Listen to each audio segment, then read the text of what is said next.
Okay, let me get started. Good afternoon, everybody. So we are here for the VaadyaVaahini participant or the contestants town hall meeting. My name is Paddu Melanahalli. I'm a volunteer of OSAT, serving as the president of the organization now.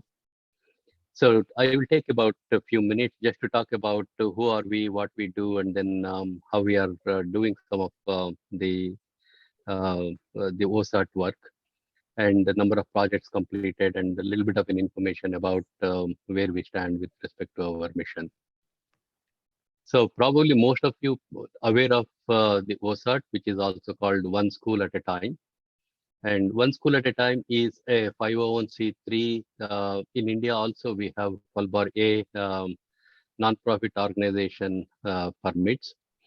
We started in 2003 in US with the Bay Area technologists and entrepreneurs and VCs. And today we have been growing and contributing to educate rural education in India.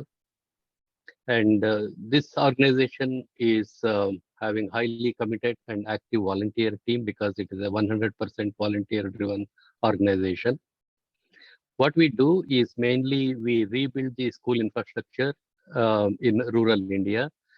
School infrastructure in the sense we pick up some of the schools which are dilapidated, underprivileged government schools across India to enable a safe and strong learning environment.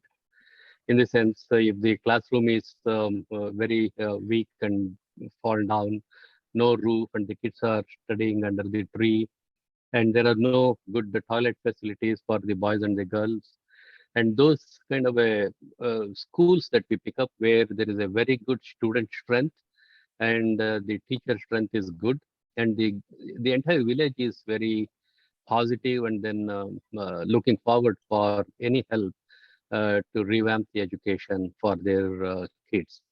So those kind of prospective places that we pick, and then we build at least 4 classrooms and 1 toilet block for boys and 1 toilet block for girls, and where possible needed, we also provide the clean drinking water facility and also kitchen facilities where needed. We usually put about 65 to 70,000 US dollars per school to build this kind of environment for the kids to study in a safe and good environment.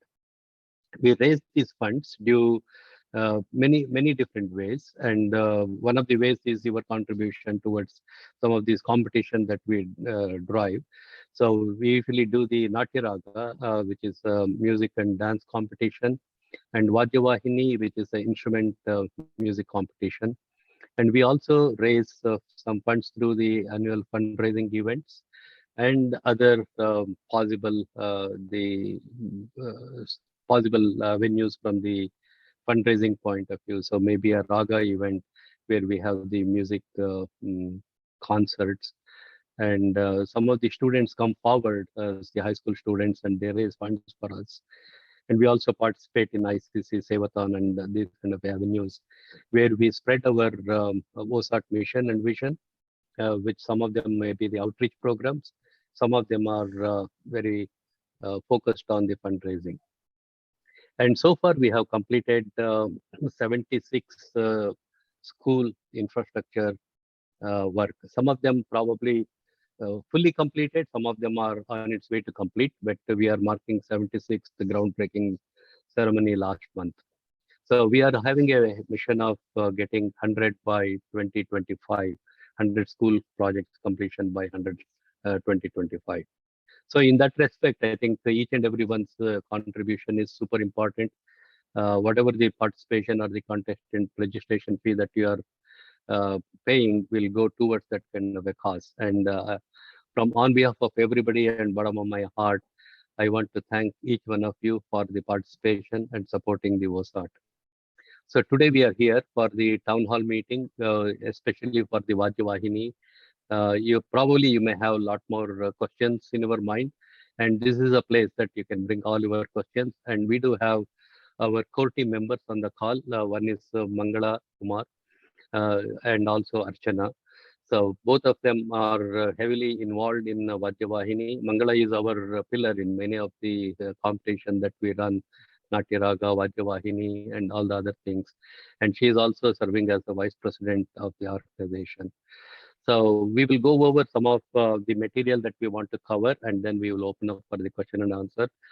So please hold your questions till we complete all the information that we wanted to share, and then probably we will open up for the question answer. If your question is not still answered, we will happy to answer that.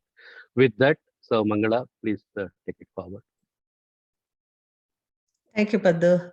Good afternoon, everyone, and good evening. People are joining from different time zones.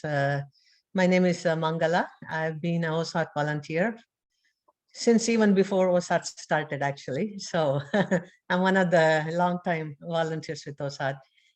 We started VaadyaVaahini last year for the first time. We launched it. It was a huge success in the sense that we heard from many Bay Area music schools and instrumental artists that they needed a platform like this in the Bay Area. So we are very encouraged by that, and we would like to continue it year after year. Many of you have participated last year, and so pretty much how the contest ran. But for the benefit of all the new ones that are joining us this year, we would like to go ahead and give you some information that will be helpful for you to prepare for the contest, and we will also answer any questions you may have. So that said, let me get started with one of the documents that I want to share with you today.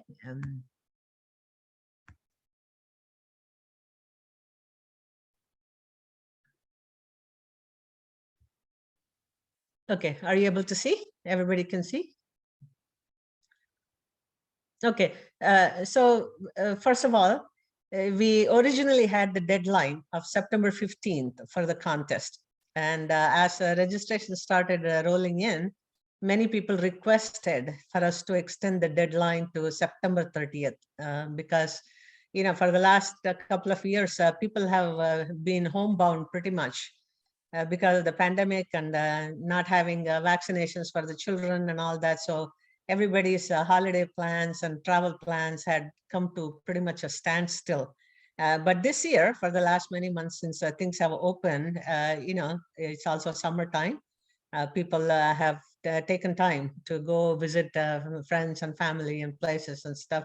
So as a result, we were requested to extend the deadline to September 30th, which we have done. So we are still receiving registrations, both in the percussion category and the keyboard wind string category.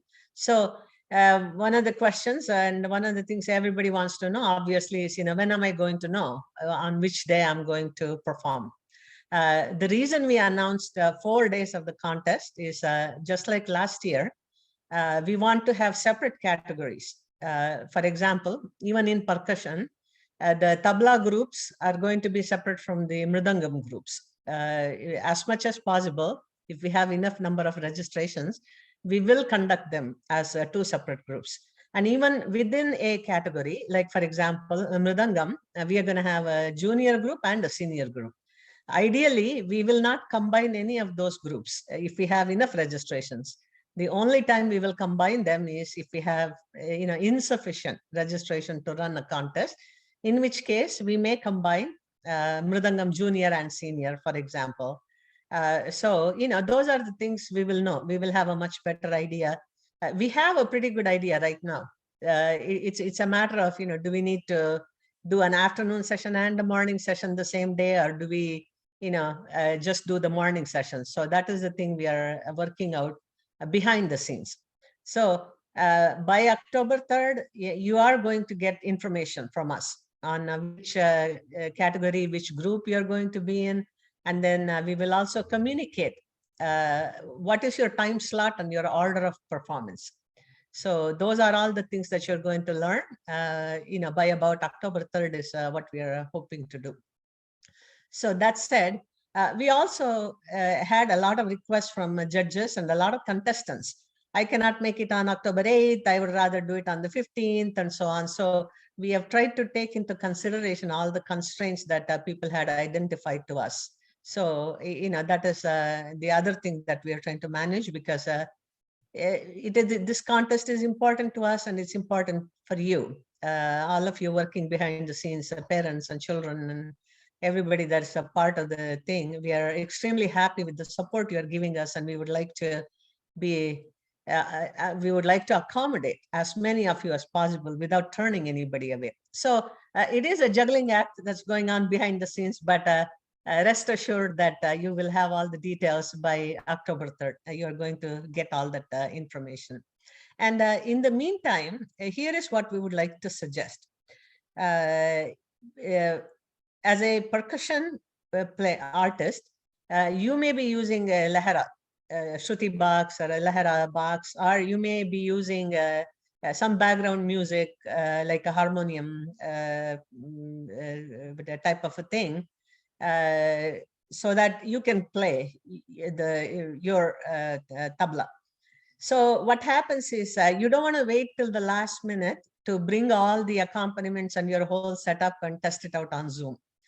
So what we would like to suggest is do it right now. Okay, Zoom is free. You get you can open an account and you get 40 minutes of Zoom time free. So set it up, sit in front of the Zoom, and then so open up your meeting, record yourself, and see how it sounds.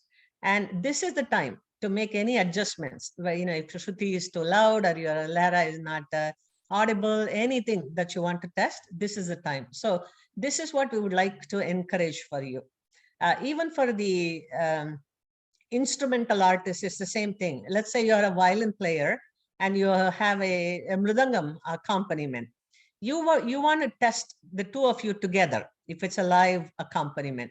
And if it is not a live accompaniment, you still want to test the recorded music that you have. All because on the day of the contest, we want to avoid anxiety, especially the younger contestants in the junior groups. You are under 17 years of age, even the seniors under 17 years of age.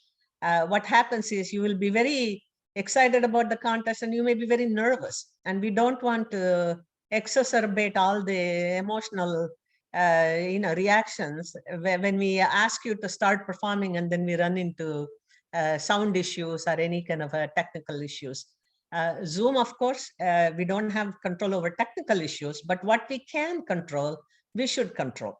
So that is why we are suggesting that you do a dry run with your setup, practice, and you can watch yourself and see how things are going. That way you are best prepared before we ask you to come in and perform in front of the judges.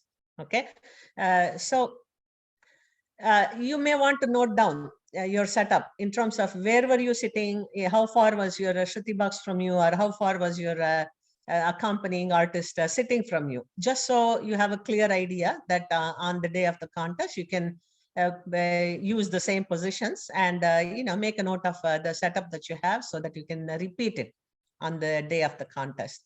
And one thing we want you to know is if anything happens during the contest, you're not going to get less marks because of that.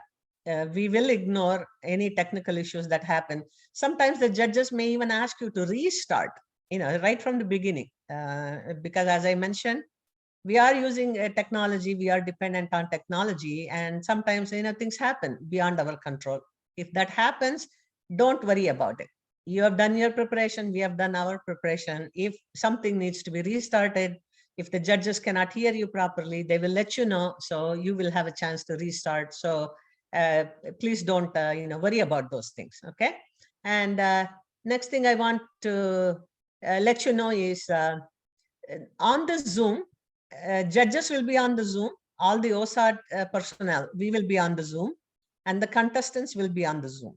So we will not allow anyone external, like some family members watching, your friends watching, or other people that just want to watch the contest. For their benefit, we are going to be streaming the contest live on YouTube.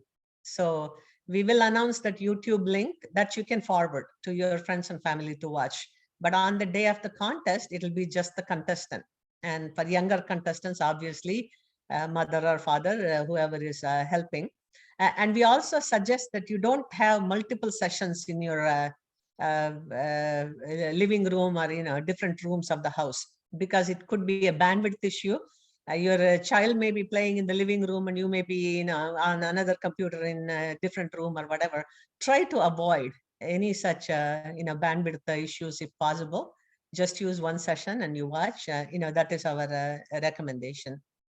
And on the day of the contest, we will set up multiple rooms in the Zoom setup, so that when you're going to know your order. For example, let's say on day 3, October 15th, you are in the senior tabla category and you are number 5 to perform.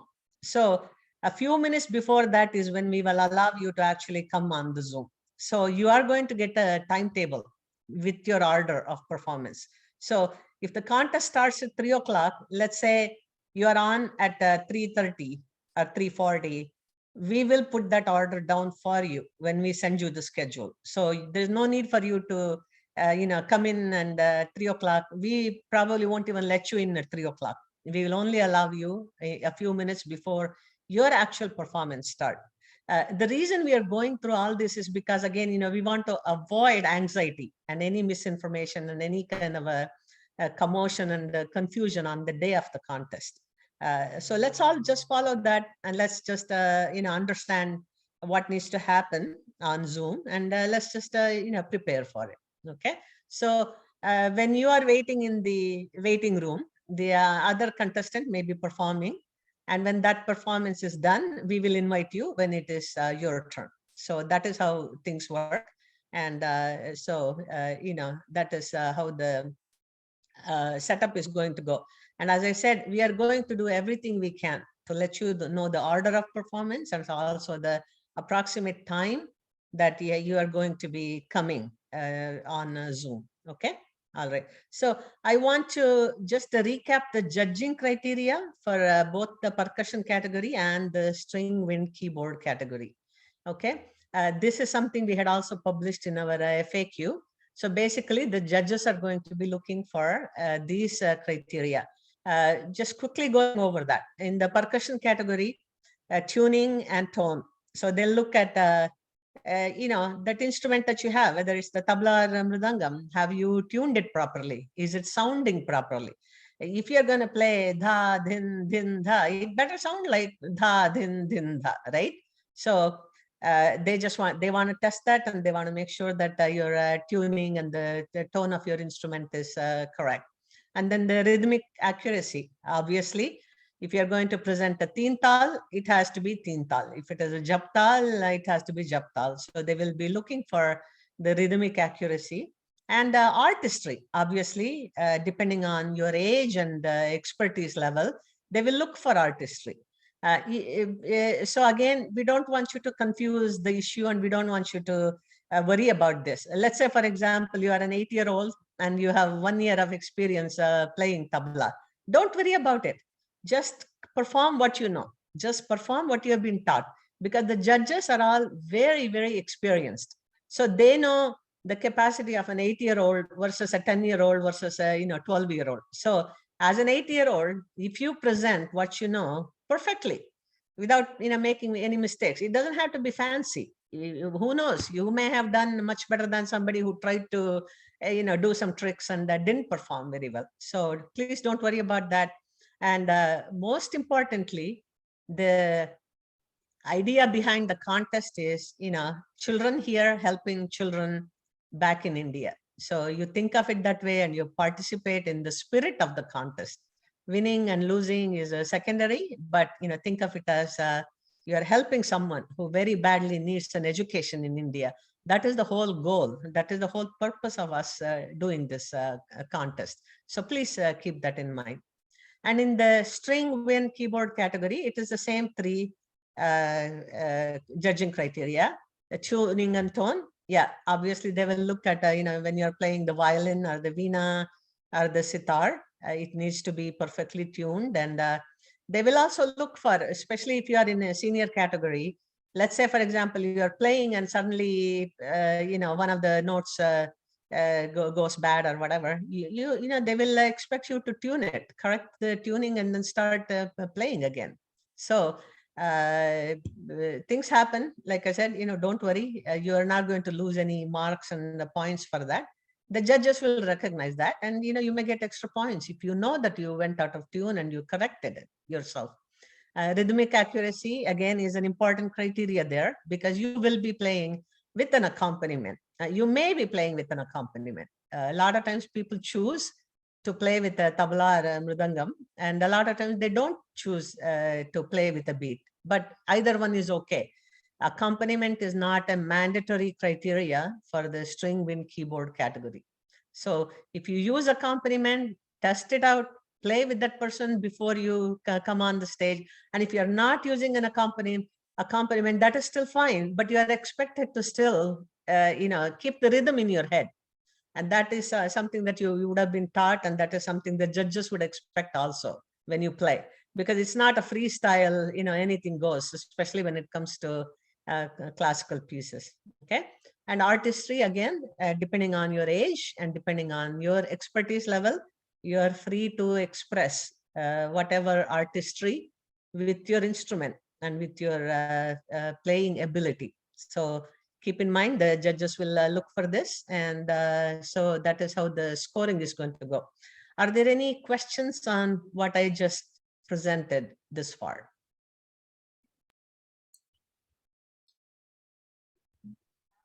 Mangala, there is a question in the chat window. It says, is metronome all right for the mridangam? Yeah, metronome is okay. Sorry, I'm not looking at the chat window right now. Let's see.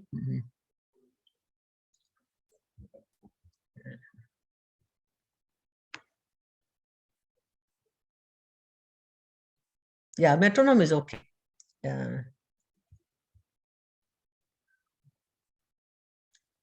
Okay, so if there are no questions, let's also find out, were there any other questions on the rules, or the any other questions on anything at all?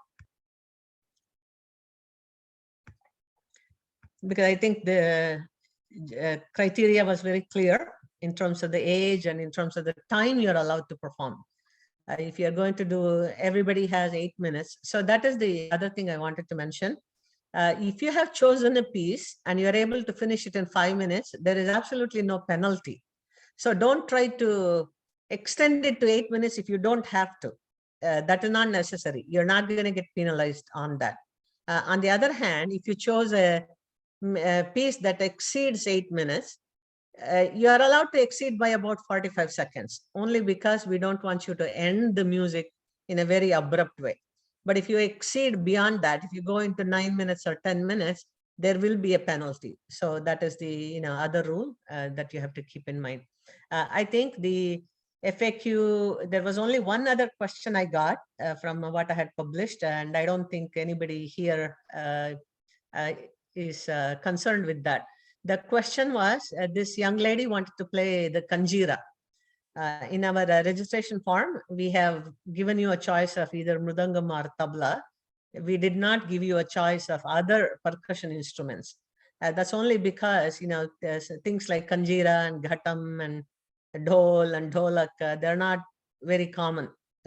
We probably have maybe not even a handful of schools that teach that, and not even a handful of students that probably play those instruments. So that doesn't mean that they cannot enter the contest. So I answered that particular question, that we will take them in. Okay, so is a microphone allowed for percussion? That was the other question. Are you talking about the microphone other than the PC or whatever you're using for the Zoom? Yeah, external microphones. Yeah, you please test it out. I think we will allow that, as long as it doesn't, produce any external noise and sounds and interrupt the contest. It should be okay. Thank you. Yeah.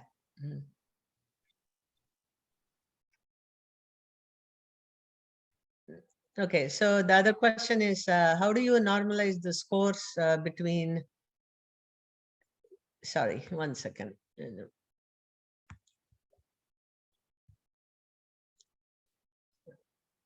how do you normalize the scores between different instruments, veena and violin in the same category? So basically, whether you're playing a veena or a violin, you are going to be playing a, let's say, a Carnatic classical music, right? So the rendition of the that music, it has to adhere to certain style elements. You may want to do a little bit of an alapana, and you would then go to the main body of the thing, whatever reflects the style of that music. If you're choosing to do that, then the instrument itself doesn't matter. So that is the reason the judges will look at it all, and all of them are instruments that are used as accompaniment in Carnatic music. You have to have the same type of a thing to be able to give a concert on your own or to accompany somebody, which is your instrument has to reflect the melody, it has to reflect the raga, it has to reflect the right set of ascending and descending notes, follow all the style elements that are taught to you. So with that perspective, so what we have done is, if there are enough entries for a particular instrument, like for example, if we get 8 or 10 violin players, all junior or all senior, we will put them in one category. But if we get 3 veena players and 3 violin players and 2 some other instrument, then we don't have a choice, but we have to combine them. And that is the reason we have chosen judges that come from various disciplines. So the judge panel, each panel is going to be made up of 3 different judges, and they are all experts in they are expert artists and teachers themselves, so they know how to judge. Okay. Any other questions?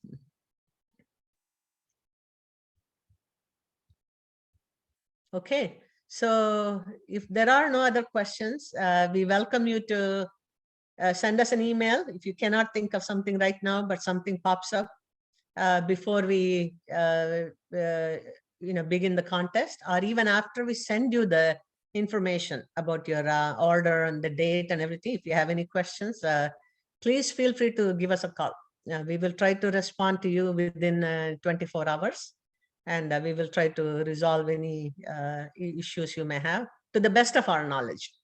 Because if it is down to the very last minute, we may not be able to do anything, but anything before that, and we welcome you to reach out to us.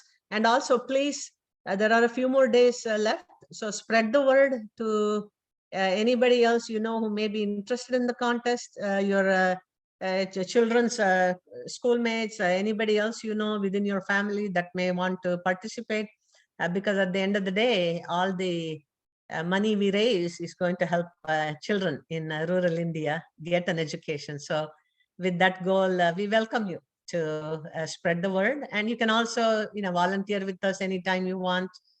Donate money. Money is always needed for all the projects OSAT does. So any which way you want to join hands with us, we welcome you to do that. So if there are no more questions, we will end the meeting. Namaste. Thank you.